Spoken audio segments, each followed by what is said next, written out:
Manga One Piece akhirnya mengonfirmasi bahwa kita sekarang ada di dunia nyata dan hal terpenting di sini adalah bahwa pohon Yggdrasil serta 9 alam mistisnya menjadi panggung untuk arc fantastis yang besar, yang sebenarnya mengisyaratkan bahwa alam fantastis ini bisa jadi merupakan asal-muasal sejati setiap makhluk non-manusia di dunia One Piece, termasuk Ming, Tontata, atau bahkan ras Oni yang misterius. Hal ini juga dapat memiliki implikasi gila bagi sejarah sebenarnya dari planet One Piece yang berhubungan dengan hal-hal seperti pohon Adam dan Hawa. Selain semua itu, ada juga serangan combo 3 kali lipat yang sangat langka dari Luffy, Zoro, dan Sanji, yang mungkin akan memicu konflik besar lainnya dalam waktu dekat. Namun pertama-tama izinkan saya menjelaskan apa yang saya maksud dengan 9 alam Yggdrasil dan bagaimana pengaruhnya terhadap alur Elbaf. Ide ini pada dasarnya berasal langsung dari mitologi Nordik yang akan banyak kita lihat di Elbaf. Saya cukup yakin bahwa pohon Yggdrasil pada hakikat adalah alam semesta dalam pengetahuan bangsa Nordik. Dan di dalam pohon yang luar biasa besar ini kita memiliki 9 alam yang berbeda yang masing-masing pada dasarnya adalah dunia yang berbeda dengan ras yang berbeda pula yang semuanya tinggal di sana. Dan saya yakin ini sebenarnya merupakan petunjuk besar tentang sifat sebenarnya dari seluruh dunia One Piece. Sebab jika Anda membreakdown mitologi Nordik dunia nyata dan makhluk mitologi yang tinggal di sana, Anda sebenarnya dapat menarik beberapa kesamaan yang cukup menarik dengan ras-ras yang hidup di One Piece. Dan ini benar-benar mulai membuat saya percaya pada teori bahwa setiap ras non-manusia dalam One Piece sebenarnya berasal dari pohon Yggdrasil. Yang ingin saya katakan adalah sebuah pengungkapan yang sangat menarik dan akan menjadi kisah luar biasa jika semua ini ternyata benar. Baiklah, izinkan saya menguraikan teori saya di sini. Untuk memulai, mari kita ambil wilayah Nidavellir di sini. Saya juga mungkin akan mengubah nama-namanya. Mohon maaf. Sekarang, dalam mitologi, itu adalah ras kurcaci yang tinggal di alam bawah tanah, dan ini terkait langsung dengan One Piece karena kita telah bertemu dengan suku kurcaci Tontata. Namun yang lebih luar biasa lagi menurut saya adalah bahwa kita tahu bahwa sekitar 900 tahun lalu suku Tontata sebenarnya meninggalkan kampung halaman asli mereka dan menjelajahi dunia untuk mencari sumber daya dan itulah bagaimana mereka akhirnya tiba di Dressrosa. Tetapi bagian penting yang perlu dipahami di sini menurut saya adalah bahwa mereka pernah memiliki rumah yang berbeda yang menjadi misteri sampai saat ini. Jadi jika Oda benar-benar banyak mengambil inspirasi dari mitologi Nordik, maka wilayah Nidavellir sangat masuk akal menurut saya sebagai asal-muasal suku kurcaci Tontata. Namun itu bukanlah satu-satunya kesamaan di sini karena Anda dapat mencocokkan hampir setiap wilayah di sini dengan ras di dunia One Piece. Jadi mari kita mulai dari atas. Puncaknya adalah Asgard, alam para dewa yang mungkin Anda kenal juga dari serial Marvel. Dan lucunya, sebenarnya tidak hanya satu tetapi dua ras yang berpotensi masuk dalam wilayah ini. Pertama, kita punya suku Lunarian yang kita ketahui dulunya dianggap sebagai dewa yang memerintah dari puncak dunia. Jadi menempatkan mereka di titik tertinggi pohon di Asgard sangatlah masuk akal. Dan kita sudah tahu bahwa orang-orang Lunarian sebenarnya juga diburu pada suatu waktu di masa lalu. Jadi fakta bahwa mereka juga menjadi sasaran sangat sesuai dengan Tontata yang juga harus meninggalkan tanah air mereka pada waktu yang hampir bersamaan. Sekarang, di sisi lain, kita punya ras manusia bersayap lain yang mungkin juga berasal dari Asgard karena mereka juga terbiasa tinggal di langit. Ditambah lagi kita tahu bahwa Enel yang berasal dari Pulau Langit Birkai yang merupakan wilayah yang memiliki rasa ketuhanan yang cukup kuat. Jadi mungkin seluruh gagasan tentang menjadi Tuhan hanyalah bagian dari budaya ketika mereka tinggal di Asgard. Dan tentu saja, kita juga memiliki banyak gagasan bahwa Elbaf merupakan pintu masuk yang resmi untuk menuju Pulau Langit.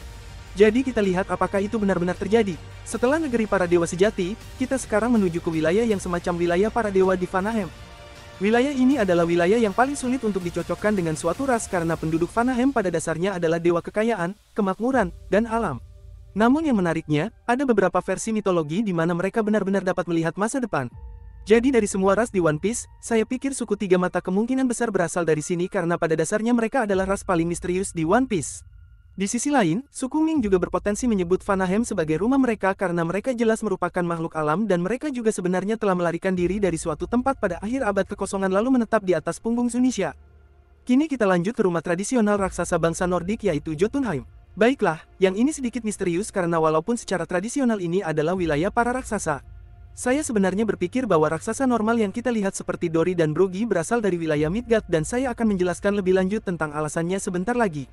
Tetapi itu akan membuat Jotunheim menjadi ras seperti raksasa kuno yang jauh lebih besar dan liar daripada raksasa biasa. Maksud saya, ambil contoh saja Oar di sini yang dikatakan meninggal di tempat yang beku dan Jotunheim dikenal memiliki musim dingin yang tak berujung. Jadi, itu benar-benar cocok dengan kriterianya. Dan kita juga harus ingat bahwa secara resmi dinyatakan bahwa ada berbagai jenis ras raksasa di dunia One Piece. Bagaimanapun, lihat saja Saul yang tampaknya menjadi raksasa yang berbeda. Jadi mengapa saya harus percaya bahwa raksasa biasa akan berada di Midgard jika Midgard biasanya berada di wilayah manusia? Yah, sebenarnya ada beberapa alasan di sini. Pertama, raksasa normal pada dasarnya adalah ras Elbaf. Ditambah lagi, raksasa yang normal tampaknya tinggal di rumah-rumah yang tampak normal juga. Ini juga merupakan tempat di mana mereka tampaknya berinteraksi dengan manusia seperti Mother Caramel dan Cruisans. Jadi saya kira tempat-tempat yang pernah kita lihat di Elbaf di masa lalu kemungkinan besar adalah Midgard. Selanjutnya kita ke Nilfheim yang merupakan wilayah berkabut dan dingin. Dan kita benar-benar punya contoh raksasa yang sempurna yang juga cocok di sini yaitu Yeti Coolbrother dari Panghazard. Raksasa ini sekali lagi sangat berbeda dari raksasa biasa yang pernah kita lihat karena bulu di sekujur tubuh mereka yang mampu untuk hidup di tanah yang beku. Dan kebalikan dari Nilfheim adalah Muspelheim yang merupakan wilayah panas dan api. Sekarang, jujur saja, kami tidak memiliki ras yang benar-benar berbasis api secara utuh selain dari Lunarian. Namun karena saat ini saya sudah menempatkan mereka di Asgard, saya rasa ras Oni seperti Kaido atau Yamato akan sangat cocok di wilayah ini karena Oni tampaknya merupakan sesuatu yang telah disinggung berulang kali pada semua karakter yang bertanduk tetapi tidak pernah diperkenalkan atau dijelaskan dengan benar. Nah, dua wilayah terakhir di sini sedikit misterius.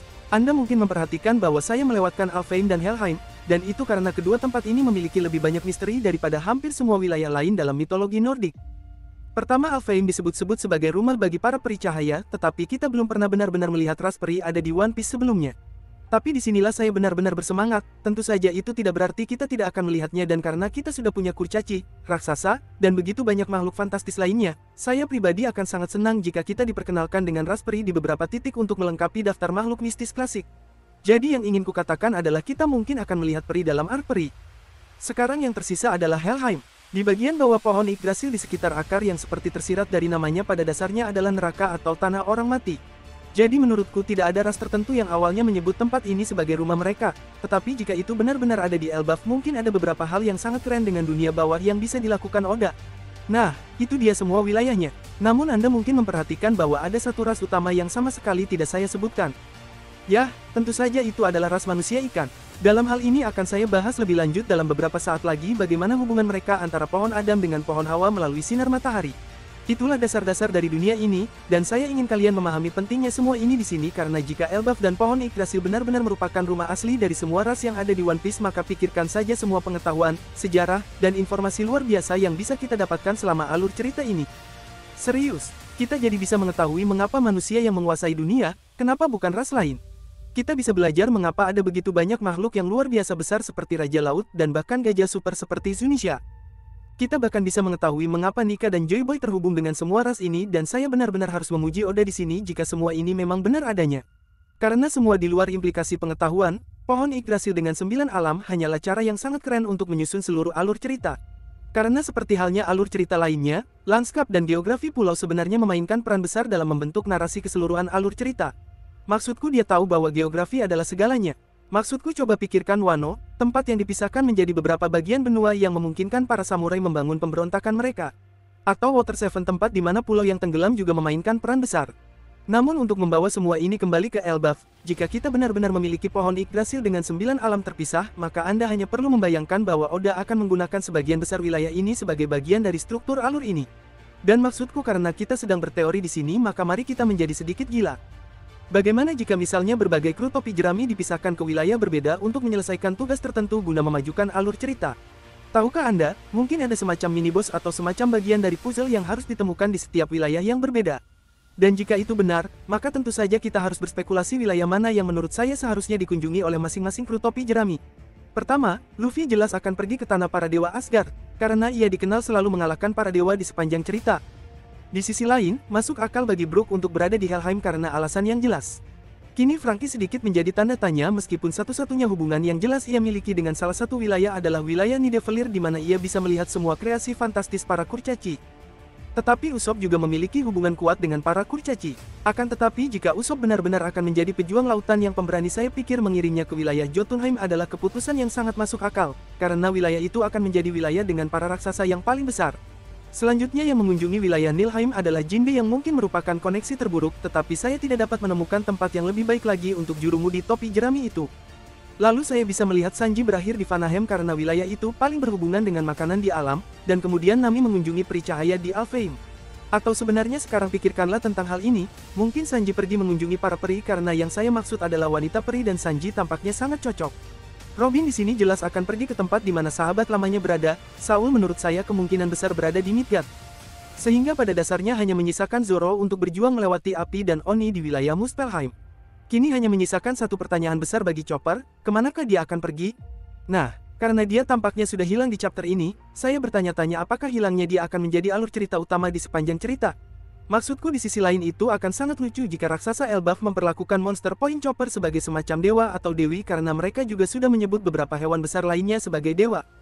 Ditambah lagi yang menariknya pengetahuan Norse mencakup keempat makhluk seperti rusa jantan yang memakan pohon Yggdrasil. Jadi mungkin dari sedikit pengetahuan itu dapat berperan pada masa depan Chopper. Dan tentu saja kita akan berbicara lebih banyak tentang beberapa makhluk mitologi lainnya yang mungkin akan kita lihat di Elbaf nanti di akhir video ini. Tentu saja jika kelompok topi jerami dipisahkan secara individu seperti ini atau bahkan dalam kelompok kecil maka muncul pertanyaan tentang berapa lama sebenarnya arc Elbaf akan bertahan. Tentu saja kita telah mendengar pernyataan Oda yang terkenal di masa lalu tentang One Piece akan berakhir dalam 5 tahun lagi, tetapi jujur saja saya tidak begitu mengerti bagaimana Elbaf tidak bisa menjadi mega arc lain yang serupa atau bahkan lebih pecah dari Wano. Mari kita bersikap realistis, kami ingin One Piece tetap bertahan.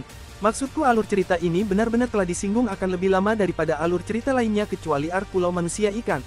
Dan saya tahu bahwa Wano mengalami banyak sekali persiapan melalui Pang Hazard dan Dressrosa yang mengarah pada konflik terakhir dengan Kaido. Namun Elbaf memiliki potensi yang jauh lebih besar karena konflik besar yang mungkin akan terjadi di arc ini. Maksudku dengarkan saja semua ini. Pertama, kita memiliki misteri Poneglyph terakhir dan pengetahuan yang Saul selamatkan dari Ohara. Lalu ada juga kemungkinan konflik epik dengan Shanks. Tentu saja ada pula Pangeran Loki raksasa yang juga harus memainkan peran tertentu bukan? Sebenarnya saya juga akan membuat video minggu depan yang membahas tentang potensi topi jerami dan saya sarankan Anda menontonnya. Ditambah lagi, di hampir setiap pulau besar yang kami kunjungi topi jerami berperan sebagai penyelamat untuk beberapa bentuk penindasan. Jadi saya dapat menjamin bahwa kita akan memiliki narasi yang lebih besar dan menyeluruh daripada yang Anda harapkan di sini. Dan itu bahkan belum menyebutkan apa yang mungkin menjadi aspek naratif paling penting yaitu tentu saja sejarah dan pengetahuan sebenarnya tentang Nika, dan mungkin juga sesuatu tentang Joy Boy karena dari apa yang kita lihat di Egghead Island ada petunjuk yang sangat kuat bahwa sebenarnya ada agama raksasa yang berpusat di sekitar Dewa Matahari Nika.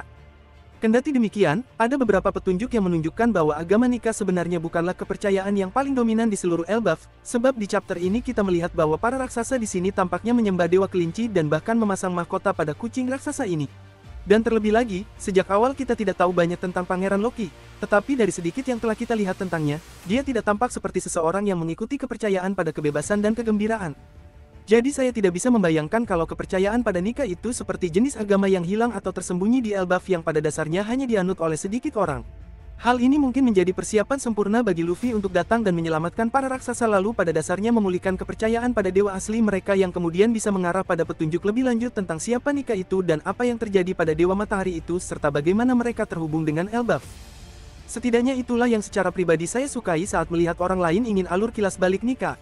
Maksudku, jangan salah paham, aku sangat bersemangat tentang seluruh narasi abad kekosongan Joy Boy. Tapi sekarang setelah kita tahu lebih banyak tentangnya, aku sebenarnya hampir lebih bersemangat untuk mempelajari lebih lanjut tentang sejarah sebelum abad kekosongan dengan Nika dan mungkin apa yang terjadi sebelum Joy Boy lahir. Saya merasa akan ada banyak hal keren di sana dan saya harap kita bisa mengungkap beberapa di antaranya. Namun kini setelah semua spekulasi berdasarkan pengungkapan pohon Yggdrasil bahwa sebagian kru topi jerami sebenarnya sudah berada di Elbaf. Sekarang mari kita bicarakan serangan combo yang dahsyat ini.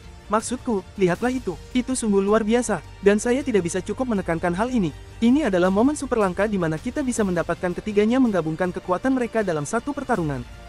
Akan tetapi, ada hal yang lebih penting dari adegan yang sungguh keren ini selain sekadar menjadi momen sensasi. Sebab jika dilihat dari sudut pandang lain, butuh 3 petarung terkuat dari kru topi jerami yang bekerja sama untuk mengalahkan seekor kucing besar, dan jika itu adalah level kekuatan Elbaf maka kru lainnya mungkin akan mendapat masalah serius. Karenanya, ayolah, seberapa kuatkah hewan raksasa ini? Apakah tingkat komandan pertama, atau tingkat laksamana? Maksudku mungkin tidak juga, tetapi Anda mengerti maksud saya karena ketiganya bahkan tidak menggunakan serangan terkuat mereka. Tapi tetap saja, saya agak khawatir untuk kru yang lain jika ini adalah level kekuatan terendah dari semua hewan di Elbaf. Bicara tentang menakutkan dan bicara soal kata Elbaf di sini saya merasa kita perlu memulai semacam penangkal untuk semua dongeng dan kisah indah yang akan kita lihat di sepanjang alur cerita ini. Karena seperti yang telah ditunjukkan oleh beberapa penggemar di chapter ini kita sebenarnya memulai dengan Dewa Kelinci dan Kucing sebagai 2 hewan utama di sini. Dan ini sebenarnya sangat mirip dengan kisah Alice in Wonderland di mana 2 makhluk pertama yang Alice temui adalah kelinci putih dan kucing Cheshire. Bisakah kita duduk santai sejenak? Maksud saya karena saya hanya mencoba untuk sepenuhnya memahami saat ini bahwa kita sekarang benar-benar berada di Elbaf.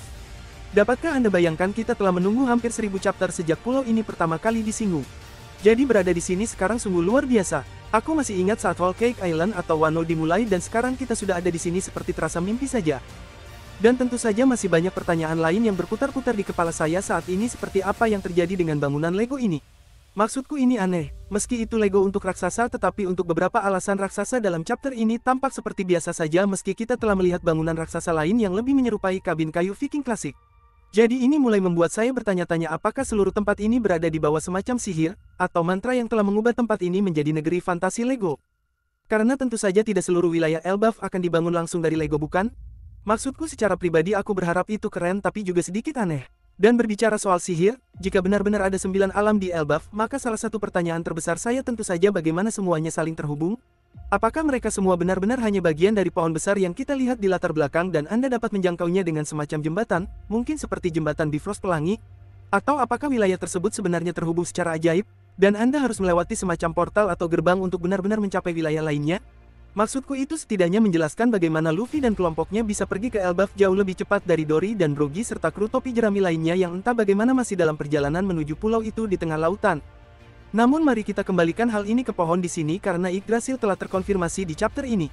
Sesungguhnya ada pohon lain yang diperkirakan akan kita temukan di Elbaf, tentu saja itulah pohon harta karun yang terkenal yaitu pohon Adam. Kita tahu pohon itu seharusnya ada di Elbaf karena konon berasal dari sebuah pohon di tanah yang dilanda perang.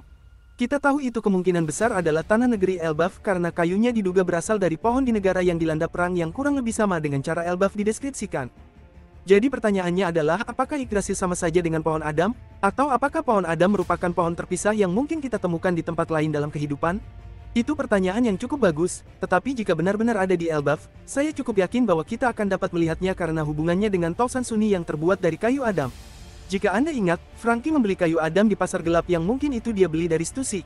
Tetapi saat kita sedang membicarakan tentang pohon legendaris, apakah Anda ingat ketika saya menyebutkan bahwa ras manusia ikan tidak benar-benar cocok dengan Elbaf? Ya, itu mungkin terjadi karena mereka adalah satu-satunya ras yang berasal dari pohon One Piece terkenal lainnya yaitu pohon Hawa. Jadi mungkin semua ras non-manusia awalnya berasal dari salah satu dari dua pohon legendaris. Saya juga ingin mengingatkan kalian tentang pohon Hawa dan kemudian kemungkinan ada sesuatu yang berhubungan antara bulan dengan pohon Adam. Maksudku, ada dewa matahari yaitu Luffy, ada sesuatu seperti suku Ming yang terhubung ke bulan. Jadi matahari dan bulan ini seperti pohon-pohon mitologi, pasti ada sesuatu seperti penciptaan dan asal-usul dunia One Piece. Maksudku Adam dan Hawa kalian mengerti maksud saya kan? Saya sebenarnya sedang menggarap sebuah video utuh hanya mengenai rujukan Alkitab dalam cerita tersebut, dan saya pikir itu akan sangat keren jika dirilis. Tapi bagaimanapun, karena otak mitologiku benar-benar bekerja ekstra di sini, mari kita bahas beberapa makhluk Nordik legendaris lainnya yang mungkin bisa kita lihat muncul dalam kehidupan nyata. Karena, izinkan saya memberitahu Anda, ada banyak sekali. Dua yang paling penting yang menurut saya bisa kita lihat adalah Elang dan Nidok. Nah, ini adalah dua makhluk terpenting yang terhubung dengan pohon Yggdrasil. Tempat elang berada di atas pohon dan menciptakan badai angin raksasa dengan sayapnya. Yang menariknya, meskipun kita mungkin telah mendapat petunjuk tentang elang dengan gambar yang tergantung di sini yang dapat berarti bahwa topi jerami sudah dekat dengan wilayah elang. Sekarang, tepat di sisi berlawanan dari pohon itu di bagian akarnya terdapat Nidok yang merupakan makhluk mirip naga hitam yang konon menggerogoti akar Yggdrasil dan saling menghina dengan elang yang ada di puncak pohon. Jadi jangan heran jika kita kembali melihat naga lagi dalam cerita tersebut. Mungkin ini adalah rumah kuno semua naga One Piece pada awalnya. Bagaimanapun, karena kita membicarakan semua makhluk mitologi yang mungkin berasal dari sini, tapi bukan hanya itu saja makhluk yang dapat kita lihat. Makhluk Nordik favorit saya secara pribadi adalah tupai raksasa yang berlari ke atas dan ke bawah pohon sambil menyampaikan hinaan dan pesan antara elang dan Nidok. Tetapi karena kita juga punya Loki, saya bertanya-tanya apakah kita juga akan punya karakter Thor atau bahkan Valkyrie yang merupakan prajurit wanita bersayap yang ganas. Kalau bukan Loki, mungkin Thor bisa jadi orang yang akhirnya berteman dengan kru topi jerami untuk membantu menyiapkan konflik awal di sini. Lalu ada pula Draugr yang merupakan roh mayat hidup dan Non yang merupakan para penenun takdir manusia yang menurutku sangat berkaitan erat dengan suku bermata tiga. Terlepas dari makhluk aneh dan karakter baru apa yang akan kita lihat ini sejujurnya adalah bagian favoritku secara pribadi dari alur cerita One Piece manapun karena di awal ada begitu banyak misteri dan banyak hal yang bisa terjadi. Jadi kita punya karakter seperti Luffy yang begitu gembira berada di tempat baru serta seseorang seperti Nami yang benar-benar sudah panik dengan situasi mereka. Singkatnya, ada begitu banyak potensi bagi cerita ini untuk menjadi salah satu alur cerita terbaik dalam One Piece. Secara pribadi, saya tidak sabar untuk melihat ke arah mana Oda akan membawa kita. Namun pertanyaan terbesar yang harus kita tanyakan adalah apakah Elbaf benar-benar akan cukup untuk melampaui mahakarya yang ada di alur cerita Egghead Island sebelumnya? Maksudku, kita punya begitu banyak pengetahuan teknologi baru, pertarungan yang menegangkan, sehingga Egghead mungkin melakukan apa yang belum pernah dilakukan cerita lain di masa lalu. Dan jika Anda ingin melihat secara pasti mengapa Pulau Egghead berhasil sedangkan Wano gagal, Anda dapat menonton video di bawah ini. Seperti biasa, terima kasih banyak telah menonton dan terima kasih kepada semua pelanggan luar biasa kami di sini.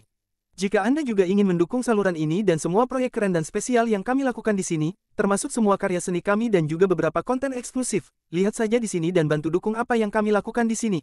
Saya sungguh tidak dapat menekankan betapa berartinya hal itu bagi kami. Terima kasih banyak dan semoga saya bertemu Anda di pertemuan berikutnya.